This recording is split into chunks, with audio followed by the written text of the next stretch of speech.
Now, lots of reaction this morning, as you would imagine, to Prince Harry and Meghan's christening of their daughter Lilibet Diana at their home in California. She is now known as Princess Lilibet. And we can join Ross King in Los Angeles with all the details. What do we know about the christening, Ross?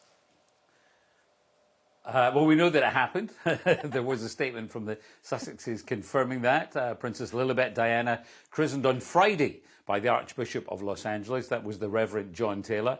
Apparently it was a small and intimate affair. No members of the royal family in attendance. It's the first time Lilibet has publicly been referred to as princess. It's also understood that both Lilibet and Archie's titles, princess and prince, will only be used in formal settings, not in everyday use. Not like, hey, your tea's ready, Princess Lily.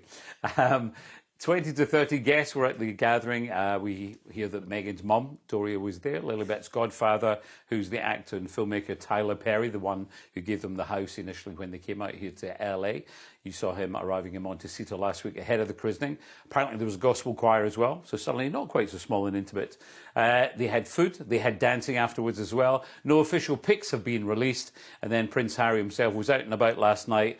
A live stream chat with the boss of a tech firm, because that's his role. You know, he's the Chief Impact Officer, if you'd forgotten that one, Lorraine. Chief Impact Officer? I've absolutely no idea what that is. But I guess if I watch, I will find out. I will find out. You're back later as well. You've got loads and loads and loads on the Oscars. Of course, it's the big build-up, isn't it? Absolutely. I can't wait for it. And no red carpet. What's that all about? Coming up later. Interesting. Well, we'll find out. Thank you, Ross. But right now, though, we'll continue the conversation with Lewis Goodall from the News Agents podcast and LBC Radio's Sangita Myska. Interesting this, isn't it, Sangita? No members of the royal family there. Not a surprise, because, I mean, depends when they got invited, doesn't it? Because their diaries are pretty well locked in. Yeah, so if they only got the invite a couple of weeks ago, they're not going to go. No, I don't think so. And actually, can you imagine King Charles and Queen Camilla, what you'd have to pack up? It would be security, wardrobe. It would have to be cost effective, because we know that what King Charles wants is to have a more streamlined version. We don't really know when the invitations went out. As you say, their diaries booked in not just weeks in advance, years in advance. Sure. I don't think we can read too much into it. No, I don't either. But what about the fact that they're going to be prince and princess? There's a lot of people saying, come on, you don't want anything to do with the royal family. You've trashed the royal family. Why is it so important for you that your children have those titles? Because we know it's a double-edged sword, don't we? Otherwise, Princess Anne wouldn't have not given her kids titles. Well, all very good questions, Lorraine, none of which I can probably answer. What I would say, though, is actually, if I was them, I think we all have this thing, don't we? We kind of read about these guys in the papers and we imagine what we would do. Yeah. I think what I would do was probably take the Princess Anne route. She very early on took the decision that having those titles, Prince and Princess, it was going to be a weight around the necks of her children. So as a result, she decides that Philip and Zara won't have them. And I think it's arguable that if we now look at the lives of Philip and Zara, two very independent people, she didn't... I think she took the decision, they're, 24th in line or something to the throne. Let them stand up on their own 2 feet without those titles. I think they've come out pretty well, haven't they? They seem quite grounded, down to earth, very much so. Actually quite happy. Does a title make you happy? Not really. No, and it could be an albatross around that wee one's neck, I guess. Lewis, what do you think about this? What do you think about the fact that now they are prince and princess, titles that obviously have a bit of baggage with them, don't they? Yeah, they do, Lorraine. And I think that, as you've already said, I think this sort of speaks to the kind of duality in Harry's personality, right? He kind of looks both ways. And I don't blame him for that. It's what he's been brought up with. But clearly, he bristles against so many of the things that come with a royal life. He dislikes it. He's always been the fly in the ointment in that way. And yet there is a bit of him, and anyone who's watched his documentary, you can see this occasionally, there's a bit of him that longs for it and has respect for it and deference for it. So there's probably a bit of his mind, without trying to reach too far into the recesses of how he thinks about things, that thinks, well, these are my children, they ought to have it. But as you've already said, it really is a double-edged sword. And ultimately, these two kids, they're going to be so far removed down the line to the throne. By the time they come of age, their cousins, George and Charlotte and so on, they're going to be adults. All the focus is going to be on them. So they would probably be better off just not having them at all and finding and forging their own way in the world.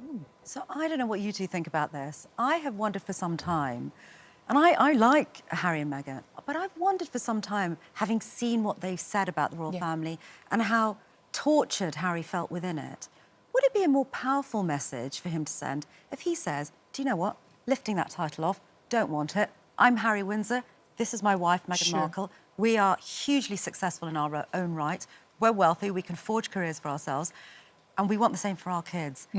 What message would that give? Very powerful. But having said that, being part of the royal family is their currency. It's what they do, isn't it? It's what the books were about. I mean, that's the thing. If the next stage, it'll be so interesting, won't it, Lewis, to see what they do next, because they can't keep on singing the same song, because they've sang it a lot now.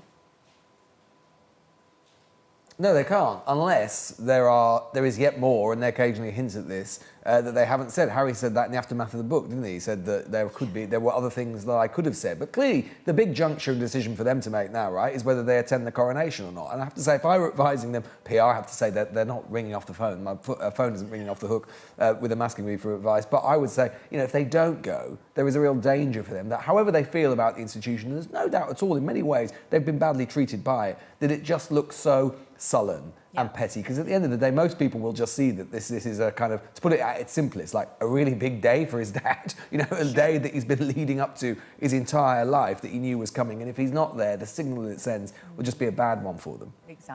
Exactly. Look, can we move on to Gary Lineker? It's in lots of the front pages this morning, obviously. He said he's not going to stay quiet. He's going to keep on, you know, speaking up for what he believes. He is, at the end of the day, he is a sports presenter, not a news presenter. Does that make a difference, do you think? Well, I spent 20 years in the BBC newsroom working as correspondent, sticking by all of their rules about impartiality and making sure that the things that I said in public didn't in any way impinge on my reporting. All of that was fine. But there are two things here. One, what he said, which is that, in his view, Suella Braverman, the Home Secretary, is the language he uses, he likened that to language he used in 1930s Nazi Germany, so that's what he said. And then what should he have said it? Right. And I think opinion is now split down the middle, from what we can tell. There are those people that will say, I paid my licence fee, I absolutely don't want anybody on the BBC expressing their political opinions. And then there's the other side of it, isn't there? Yeah. People saying, well, hang on a minute, yes, he is a BBC presenter. He's a sports presenter. We understand very clearly he's not going to be presenting the 10 o'clock news tomorrow night. Sure. He's doing it on his own personal platform, which is Twitter. This is a country which is all about democratic principles, including free speech, Lorraine. So ironically, the very people that Suella Braverman doesn't want coming across on small boats, part of the reason they're coming here, of course, is because we hold dear these very democratic values. Free speech being one of them. And yet we see many people, particularly in the Conservative Party, saying Gary Lineker isn't allowed his free speech. Well, that's really true. Lewis, you actually spoke to him just before he went off to cover the World Cup, and you touched on this very thing. And he is incredibly passionate about the fact that he should have the right to express his opinions. Yeah, and this is actually one of the difficulties, right? Because we spoke to him on the news agency about that precise point, that before he went to Qatar, he was actually having discussions with the BBC. He was given licence by the BBC to talk about Qatar's human rights abuses and record, right? And they didn't even cover, the BBC, the opening ceremony, precisely because they were giving Lineker that licence to address those issues. So this is always a slight problem with all of these questions, is that if you give licence on one thing or another thing, well, why not on this? I think you just said, look, whenever you're talking, it's always a bad idea, usually in public life, to start talking about Nazis and Nazism. Yeah. Very little was like Nazis and Nazism. It was really beyond abhorrent. Absolutely. That said, Lineker is a sports presenter, and for the BBC are going to have to kind of weigh up, and I think one of the reasons they'll be so keen to keep him is that they are in this battle for talent, for on-screen people. He is so recognisable, he's so well-known. Who could take over from him? And basically, if you're not in news, if you're on the entertainment side, say if you're an actor or a TV presenter who does a lot of work for the BBC, but you don't work for them, you're not staff, then you're not allowed to say anything about politics, you're not allowed to say anything about culture. That's a really difficult thing to live with when there is so much competition out there for that. So they are, it reminds me of a kind of like reverse situation they had with Jeremy Clarkson for all of those years, but this time on the liberal left rather on the right. But they will be keen to keep him if they can. Interesting, isn't it? So Lewis is absolutely right. Yeah. We should be very careful when drawing comparisons with Nazi Germany and that period of time.